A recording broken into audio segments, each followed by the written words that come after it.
Alright guys, well, I'm back today with a very interesting optic from ZeroTech, and this is their Vengeance Series 1:6 second focal plane LPVO or low power variable optic.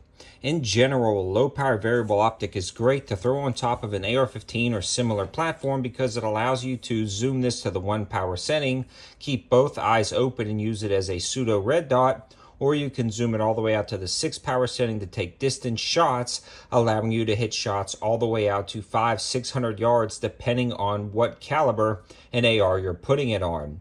The optic that we're looking at today is a brand that I haven't heard a lot about other than the two that Optics Planet sent out to the channel a while back, and I really like them, and they were built incredibly nicely. And ZeroTech did a good job on the build quality on this optic. Now, Optics Planet did send this out to the channel for us to try out, and I'm glad they did because I like to expand my horizons and try things that I don't normally look at.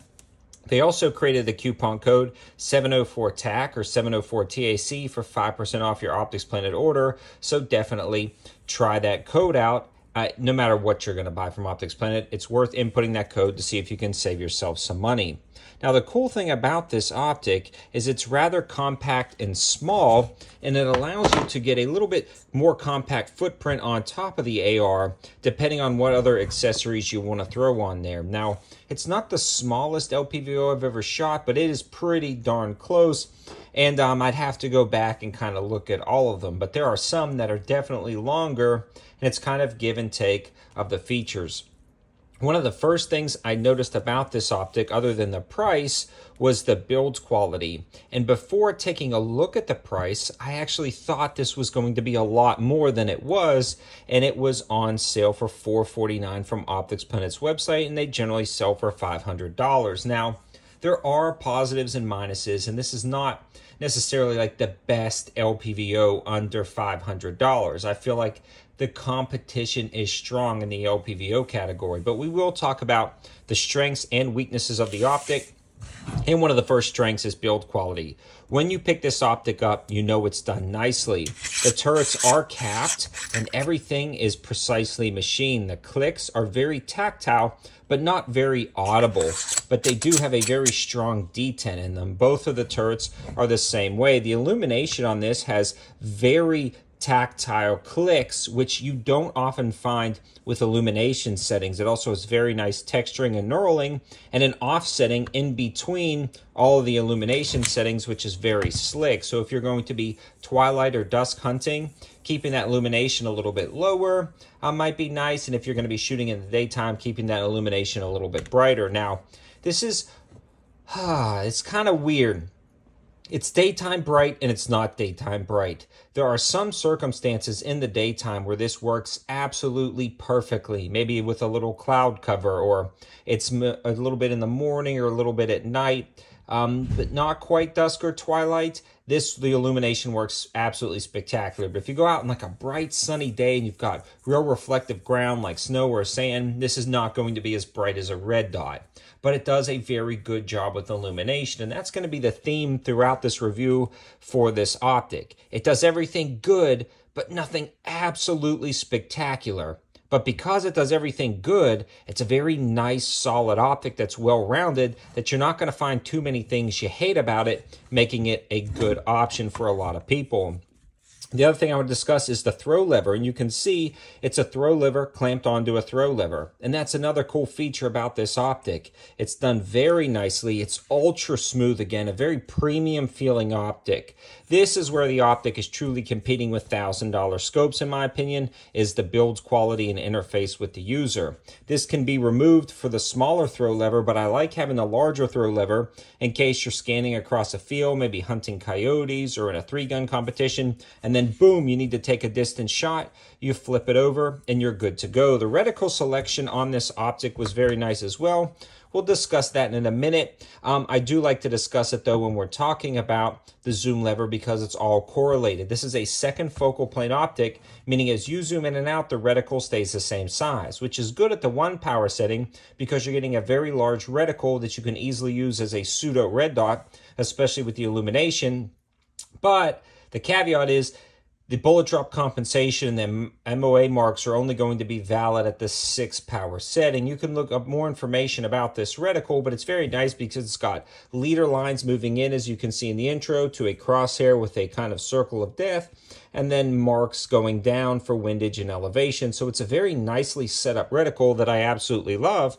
It's just very good all around. Again, it's not the best reticle I've ever seen, but it's pretty freaking good. I mean, there's not too many things to complain about. Now, the last thing I want to discuss about this optic is the fact that, or at least the user interface with this optic, is the fact that generally an LPVO can be make or break an LPVO by the 1 power setting. Is it going to be a true 1 power setting? And here lately, a lot of the optics in the $400 price range are truly 1 powers. I mean, they are some of the best I've ever seen, and you can get them adjusted in perfectly. This one, not so much, even though it has a lot of adjustments. The actual entire eyepiece threads out, and it has a locking ring to lock in the diopter, so you can make adjustments to get that truly at the 1 power setting. And then you also have the secondary diopter to adjust on the back, or the eyepiece, that gets everything dialed in. Now, I found no matter what I did, I could never get this perfect. Maybe it was truly a 1-to-1, but the edge clarity gave some distortion, and I felt like it was playing with my eyes. I don't know how else to describe it. I haven't had this experience with other LPVOs in this price range, especially not some of the ones I've done recently. I felt like when I had both eyes open to shoot, it was slightly confusing at the 1 power setting to make quick shots, as it would be if I just shut one eye and used it that way, and that's not really how it's intended to be. Now, I don't know if it was just me, but I noticed, though, that the other LPVOs I had out that day did not do that.